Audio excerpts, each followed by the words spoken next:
Today is the first day of the ACT General Assembly, and behind me in these meeting rooms in the exhibit area we have members discussing various issues relevant to ACT Alliance's strategy for the next 4 years. I just came out from facilitating the workshop on the review of the ACT emergency response mechanism, and we had a very good discussion. And the concerns from the members were that we would like to have more timely responses.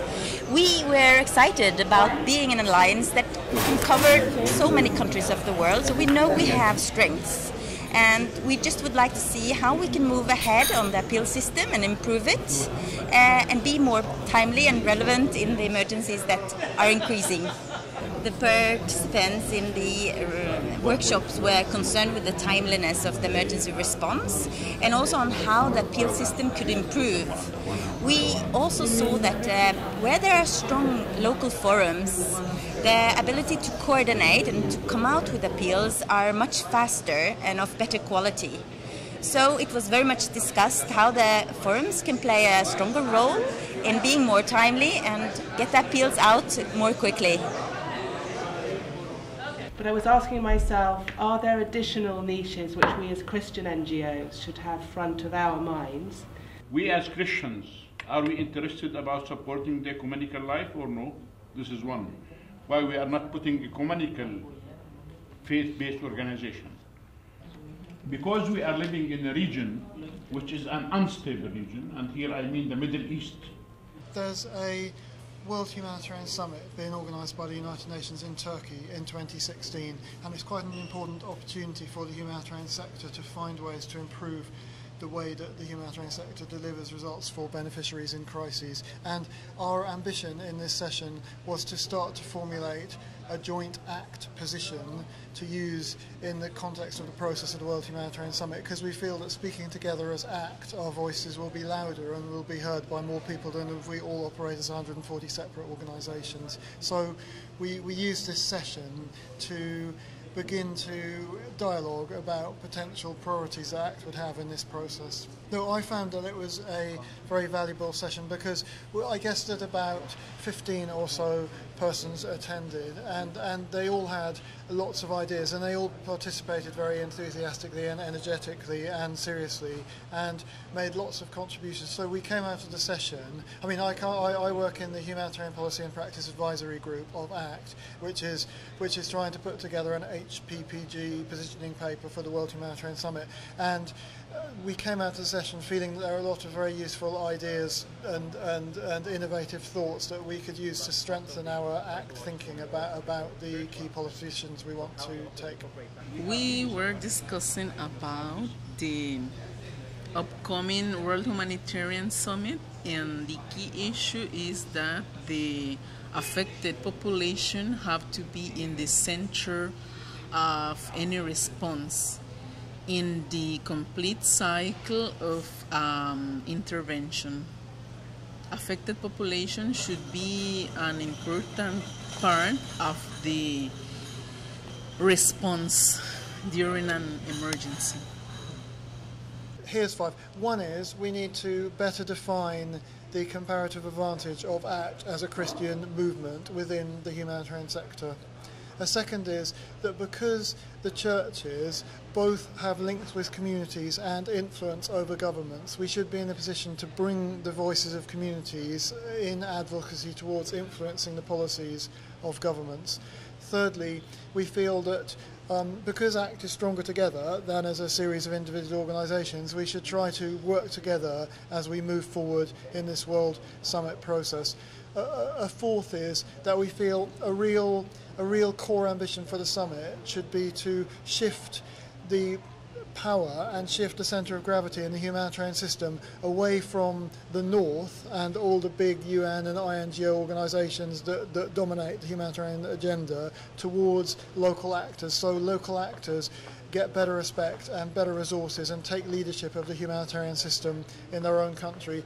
And fifthly, related to that, how important it is to bring the voices of beneficiary populations and communities right to the front and centre of humanitarian decision making. The civil society movement in India, including the NGO work, has become very matured and has brought in tremendous amount of impact and benefit both on the poverty scenario as well as on the political and social scenario. In the pre-assembly workshop on enabling space for civil society, it was also said that one big problem that ACT Alliance is facing is that the sources of funding are getting scarcer and also less diverse, and that the member organizations want to work on that and diversify their funding. And it was said that the trend of shrinking space of civil society is a global trend which also affects many societies in the north. And the example was taken from the UK but also from New Zealand, and it was said that it's really important there to name the fact that it's a global phenomenon and a global trend which affects southern organizations but also northern ones. And it was made clear, especially by the representative from India, that one area where governments get restrictive is when it tackles their process of or their economy of economic growth, and the rights-based organizations then are faced with more restrictions or very effective restrictions by the government. And what scares the governments like India is when organizations are criticizing their way of gaining more economic growth. So Indian registration laws, you can register a charity organization under 3 basic laws, but it does not define any hospital working as charitable purposes, but they are profit-making organizations.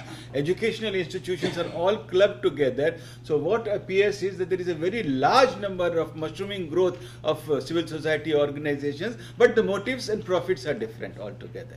What I liked about the workshop was the recommendations that came out were on the one hand, focusing very much on the basis of the ACT Alliance as being a church-based organization, and that it was clear that the churches are really linked with the local groups, civil society, and that even if the ACT Alliance as an organization can come under pressure through legislations and registration requests and so on, the churches can't. And that's why not only in the, on the basis of saying it's a faith-based organization, but also on a practical issue, it was the group reminded of the fact, recalled the fact that the churches are the basis of the ACT Alliance. We've had an excellent discussion in the first workshop here at the ACT Assembly, looking at civil society space and how it's been shrinking around the world in so many countries. We had a lot of interesting discussion about how we can really reclaim that space, how we can organise collectively, and how ACT Alliance can play a role in convening and bringing different people together.